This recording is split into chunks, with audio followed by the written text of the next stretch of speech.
etorria jakimina da. Orain azalduko dizuedan gertaera ez dakigu benetan gertatu zen, ala ez. Seguraski jendeak urteen poderioz asmatutako gertaera bat da, eta ez zen gertatu ala.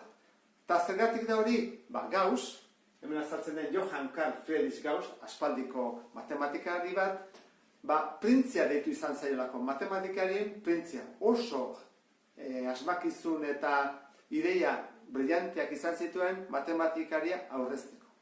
Eta zein da azaltzen den gertaera hori? Esango dizuet.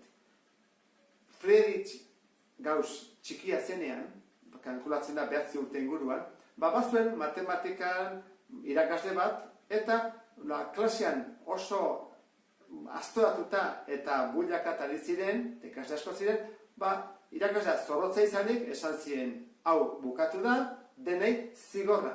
Eta zeuratu omen zitzaion, zen motateko zigorra?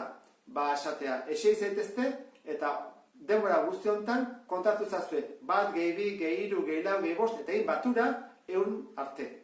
Eta horrean hasi zian denak batutzen, 1, gehi 2, 3, gehi 3, 6, gehi 4, 10, hasi zen batuketa egiten, eta Gauss joan zen berala irakaslean gana, eta esatzen, nik badakitzen baten, 5.050. Eta irakaslean gitu zela, txundituta, nola, nondik atea duenek, hain azkar. Eta gero, bukaeran konprobatu zutenean, gehienak emaitzak gaizki zuten, eta Gauss eta beste batzuk ondo. Gertatzen da, importantena da, Gaussek nola aurkitu zuen. Hoi da, mito bat. Ikusiko dugu, nola esaten duen jendeak asmatu zuela. Guazen pentsatzea zuen eduzula batutzea, 1, gehi 2, gehi 3, gehi 4, gehi 5, gehi 6, gehi 7, horrela, 98, 99, 100 arte. Hau, nahiko lan, luzea eta zaila da, horretik zen zigorra. Orduan, pentsatu dezagun, 1 gehi azkena zen bada. 1 gehi azkena, 101. 2 gehi azkena horrena, 101. 3 gehi azkena horrena, 101. Orduan, beti lortzen dugu 101. Orduan, hartu baldin bat dugu 101, ze bat aldiz 101? 50 aldiz. Orduan ditut 101, 50 aldiz. Eta hori da, 5.000 eta 50. Lortu dugu batuketa bat zena, biderketa bat bihurtzea. Eta hori oso azkarra da. Hori ez dakigu ala gertatu zen edo ez, baina nik uste dut, pentsatu ezakegu, edo zen problema matematiko bat baldin badugu, beti aurkitu daitekela bide bat erresago eta leunago iristeko emaitzara.